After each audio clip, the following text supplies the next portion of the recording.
Film ini bercerita tentang keluarga kelas menengah yang sedang berlibur dan harus menginap di sebuah rumah terpencil karena kendaraan mereka mengalami kerusakan.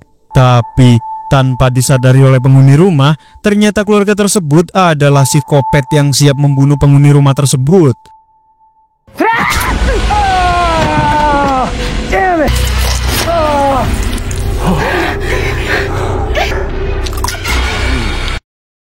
Jadi, bagaimanakah kelanjutan ceritanya? Sebelum kita masuk ke dalam pembahasan, halo semua, perkenalkan nama saya Verlin dan selamat datang di channel Verlin House.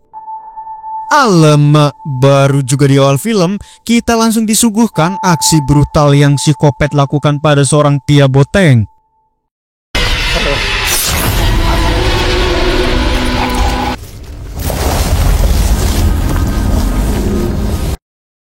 Scene kemudian beralih pada sebuah keluarga bahagia yang sedang asik barbekyuan. Di tengah-tengah hangatnya suasana, si ayah yang bernama Kate langsung memanggil putrinya yang bernama Amy untuk segera makan karena daging sapinya sudah matang. Akan tetapi, Amy yang sedang diet berusaha untuk menolak dan memilih untuk pergi jalan-jalan mencari udara segar.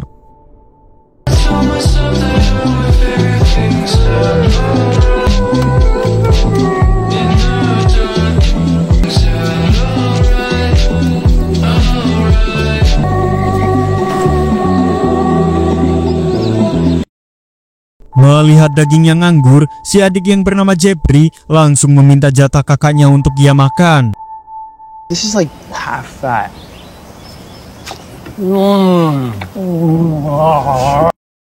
Setelah makan, Kate pun heran saat melihat kedatangan dua pemuda dekil bernama Billy dan Rick, di mana mereka mengaku sedang mencari rekannya yang bernama Bejo dengan ciri-ciri rambutnya yang boteng alias botak tengah. Mereka pun bertanya apakah Kate dan keluarganya sempat melihat si Bejo. Mendengar hal itu, Kate dan istrinya yang bernama Ellen berkata jika kami tidak tahu apa-apa karena kami hanya sedang camping dan memanggang daging sapi impor. Elior, you seen him around? Stop me when I'm ready. Oh, normal hat. Normal hat? Yeah, about show up for skinning this morning. Found his truck about 30 miles back and We haven't seen him. Have we, honey? smells awful good. Yeah, we're just wrapping up here. Oh, that's all right. Vern loves candy. How about this, young one? They're fresh? I'm good, thanks. Saat makan coklat pemberian Jeffrey, Billy dan Rick langsung kesengsem saat melihat Amy yang kembali. Melihat hal itu, Kate yang khawatir meminta putrinya untuk segera masuk ke dalam karavan. Lantas, Kate yang merasa perbincangan sudah berakhir meminta mereka untuk pergi karena kami pun akan segera pulang. Gentlemen, are we done here? You give us a holler, yeah?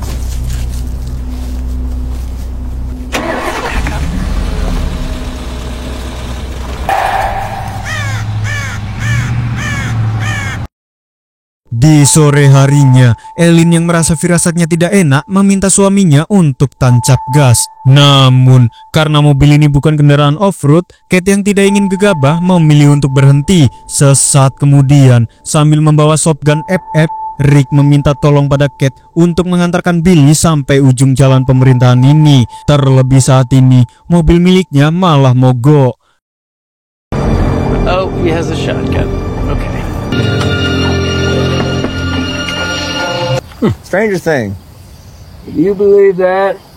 See. You want me to call in a tow? Well, our phones work fine. It's the car that's... Well, there is only one road. I'm sure that someone else will come by.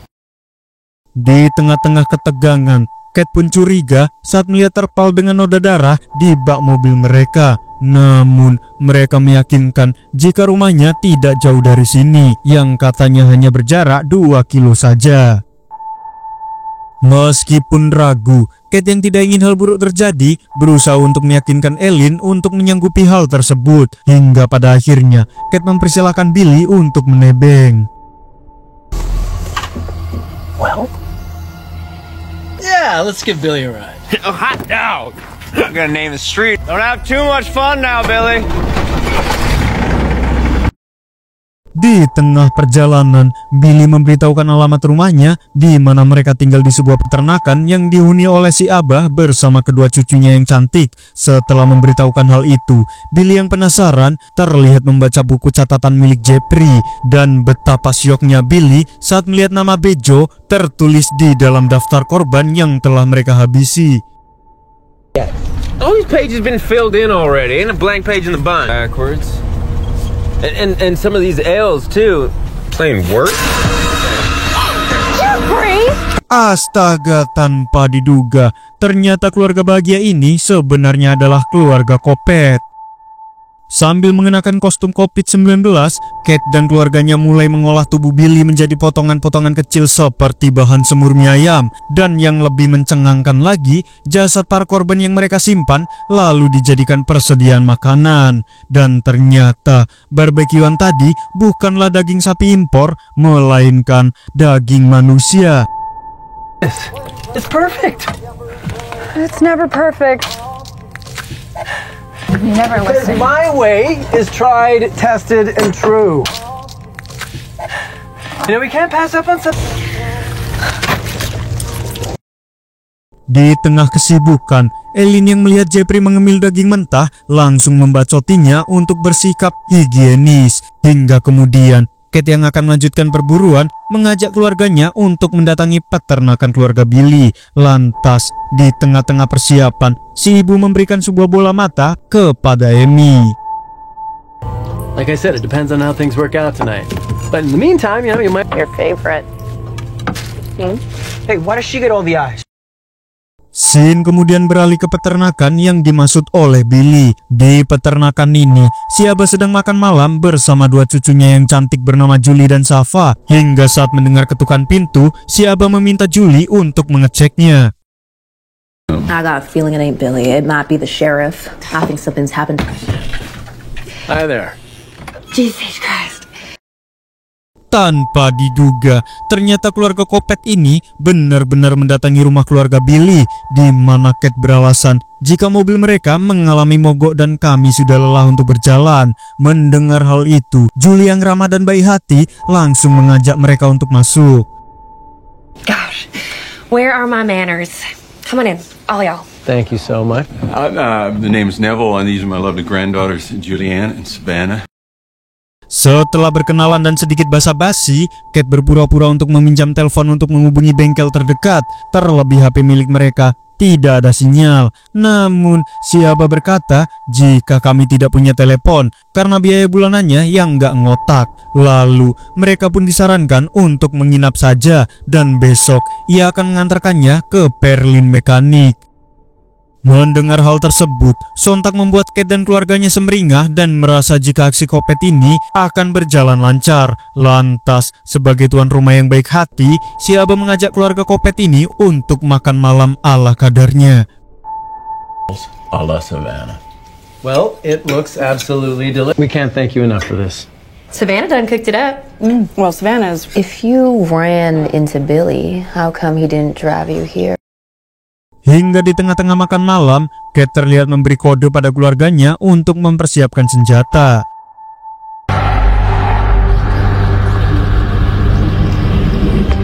Come on. Get with the program, girl. I'm sorry. Where'd you... What's that? Seketika mental mereka pun ciut saat melihat pacar Julie yang bernama Meg datang berkunjung. Akan tetapi, si bungsu Jeffrey yang sok Kopet justru merasa tertantang dan merasa sangat semeringah. Sementara di sisi lain, Sheriff Alec yang sedang berpatroli merasa heran saat melihat Rick yang terlihat pucat sendirian nongkrong di tempat ini. Rick pun berkata jika ia sedang menunggu Billy yang sedang membawakan alat-alat mekanik di rumahnya. Lantas, daripada mengkhawatirkannya, Rick meminta Alec untuk membantunya mencari Bejo yang sejak kemarin menghilang tak kemana.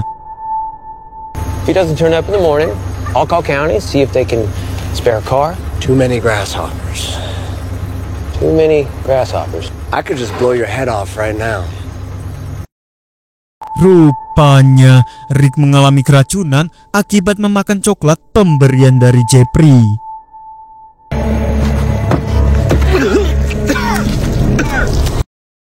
Scene kemudian kembali ke rumah di mana Jeffrey kembali memberikan coklat untuk meracuni calon korbannya. Hingga di tengah-tengah perbincangan, Amy yang kebelet berak meminta Shafa untuk mengantarkannya ke toilet. Namun tanpa Amy sadari jika bingkisan bola mata yang ia bawa terjatuh dari saku jaketnya.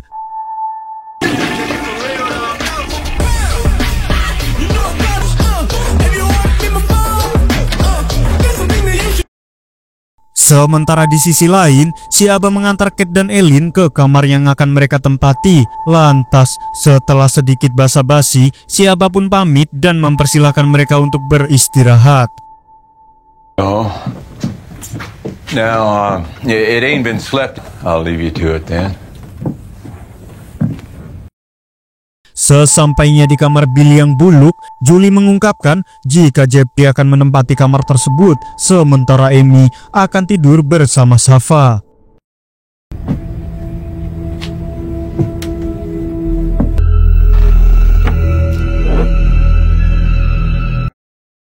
Selang beberapa saat kemudian, Elin pun ragu pada rencana kopet yang akan mereka lakukan saat ini. Terlebih, Meg yang memiliki tubuh kekar dan besar akan menjadi sebuah masalah. Mendengar hal itu, Kate berusaha meyakinkan istrinya. Terlebih ia yakin jika Julie dan Meg akan memakan coklat pemberian dari Jeffrey. Sementara di kamar si Abah, Shafa mengungkapkan kecurigaannya. Terlebih menurut firasatnya, ada sesuatu yang aneh dengan keluarga Kate. Mendengar hal itu, si Abah meminta Shafa untuk tidak suudzon. If you say so. This is awful nice to me. Yeah, almost too nice, I reckon. I guess not. I reckon he's more scared of you than you are of them. Kembali lagi pada Kate, ia pun memuji kecerdasan putranya yang mampu meracik coklat beracun hingga seluruh aksi kopetnya selalu mulus, dan kini Kate meminta putranya untuk bersiap-siap. Your sister is very reliable, Jeffrey, and that's not something I can say about you yet. I know you gave them the chocolate. It was smart thinking. You're definitely my son.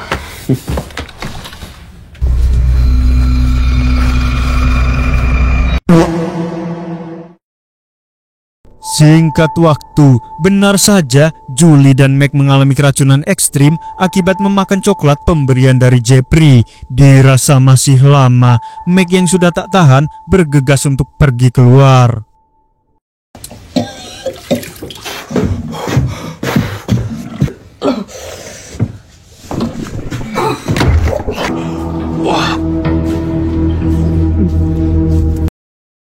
Sesaat kemudian, didengar rasa mual yang tak tertahankan, Meg pun heran saat melihat Jeffrey yang membawa pisau. Lalu tiba-tiba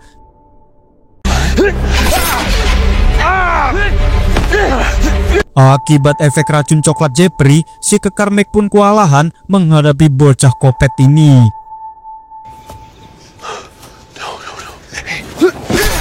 Akibat muntah dulu, Meg pun berhasil di fatality. Bersamaan dengan hal itu, Kate pun akan melakukan aksi kopetnya.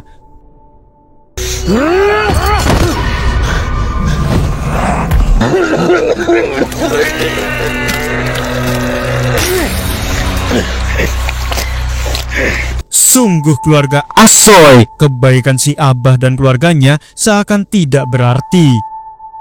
Sementara itu, sungguh asoy, ternyata Shafa dan Amy sama-sama penyuka adu rumah belut. Di tengah dosa besar yang mereka lakukan, Amy pun bersiap untuk menghabisi Shafa. I'm sorry, I just need like a few minutes. Untung saja Shafa keburu sadar, alhasil Amy pun tertancap pisaunya sendiri. Namun, tanpa rasa curiga, Shafa yang khawatir berusaha menghentikan pendarahannya.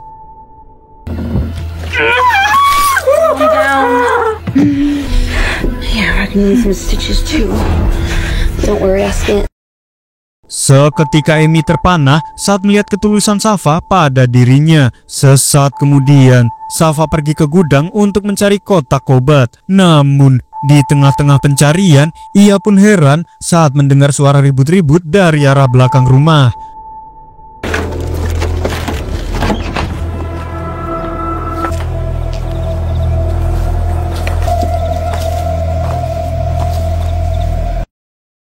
Sontak, Safa pun kaget saat mengetahui jika keluarga Kate memanglah keluarga Kopet. Hingga saat mereka pergi, Safa yang penasaran bergegas mengecek isi karavan.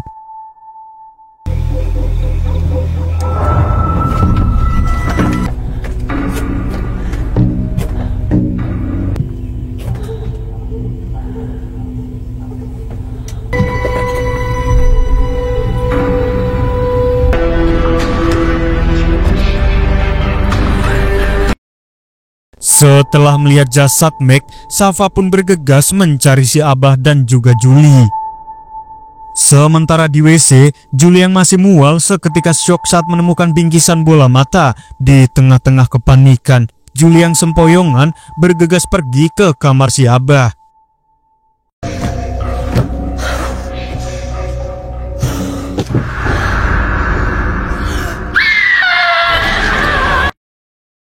Sesaat kemudian, Kate meminta Eileen untuk mengurusi Julie sementara ia akan mencari Safa.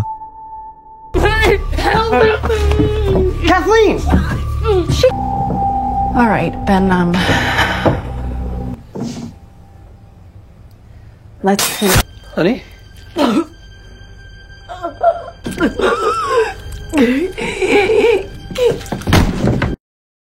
Astaga, seketika Eileen mokat setelah lehernya terkena anak panah.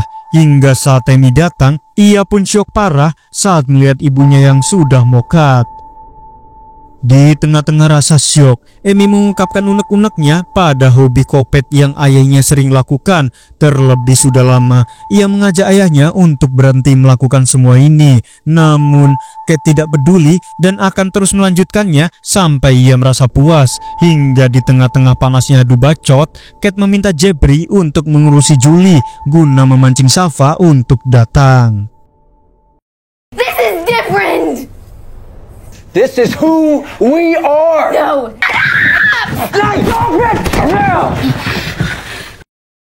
Sementara di luar, Safa dengan busur panahnya langsung beraksi untuk menyelamatkan Julie. Saat Julie kesakitan, di saat itu pula Safa berhasil masuk melalui jendela. Akan tetapi, pergerakannya terdengar oleh Jeffrey yang sok serem.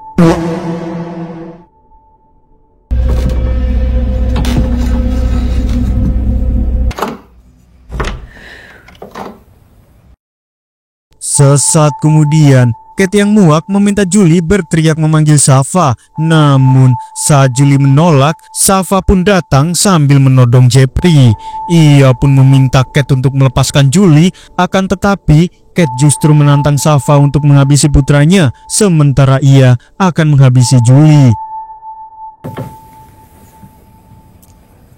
Call it a... Wife and I ain't got no problem killing him too. You do the math. Savannah, drop it! Kill her. He'll kill her. He's gonna do it. Safa pun kalah dan melepaskan Jeffrey. Kemudian Amy menghampiri Safa dan berbisik, jika keluargamu akan mati di tanganku. Betapa syoknya mereka saat mengetahui jika keluarga ini bukan hanya sekedar psikopat, tapi juga seorang kanibal. Kemudian Kate pun merasa kesal saat masakannya ditolak mentah-mentah oleh dua tawanannya. If you don't swallow the whole piece, I'm gonna take your thumb. Let's just make sure we're all on the same page here, huh?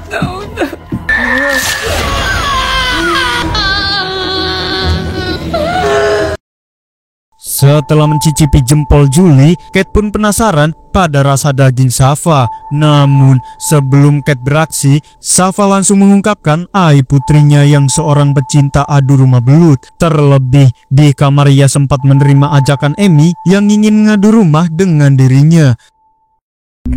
She told me everything. She's lying. All those playboys disappearing from under my bed? She's a junkie too. She laces her joints with God knows what. I still can't see straight. Leave. Fucking farmer's market! Congratulations! Mendengar hal itu, sontak membuat Kate kesal karena meskipun dirinya kopet, Kate sangat membenci penyimpangan apalagi dilakukan oleh putrinya sendiri. Dirasa sudah ketahuan, Amy yang muak berkata jika ia lebih baik menjadi pengadu rumah belut daripada harus makan daging manusia seperti ayahnya. Saat kelilipan garpu, bukannya kesakitan, ia malah memakannya. Dan saat akan menghabisi Safa, Checkmate glasses.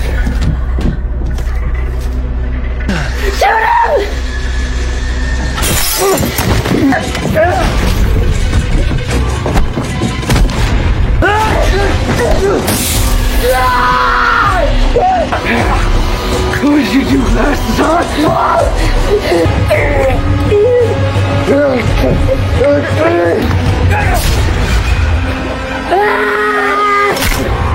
Die, you egg fuck. Oh, shit. meskipun Rick harus mati, namun akhirnya mereka berhasil menghabisi Kate dengan martil kang bangunan. Sesaat kemudian, Julie dan Safa sedikit merasa lega setelah membereskan keluarga Kopet ini. Namun, tanpa mereka tahu jika Amy Kopet kembali siuman. I don't like boys. I know. Betapa syoknya Safa saat melihat Julie tewas tepat di depan matanya.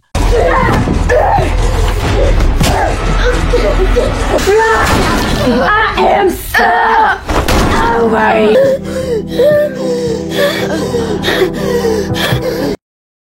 Saat Amy Kopet tak berdaya, Safa pun berkata jika Amy tak akan pernah bisa lari dari dirinya. Akibat kebanyakan gaya, Safa pun tewas di headshot Alec yang menganggapnya sebagai si Kopet.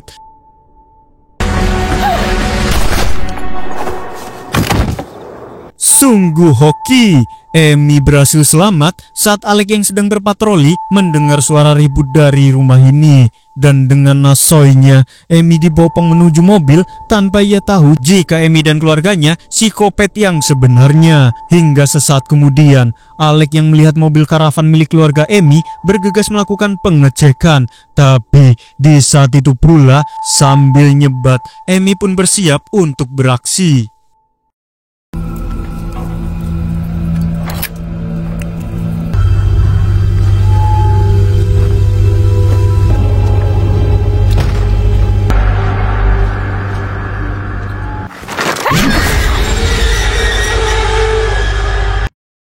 Alahai, Alex si petugas sotoy pun modar di tangan Amy. Hingga sesaat kemudian, Amy pun kabur setelah membakar keluarga Safa. Lalu film pun selesai.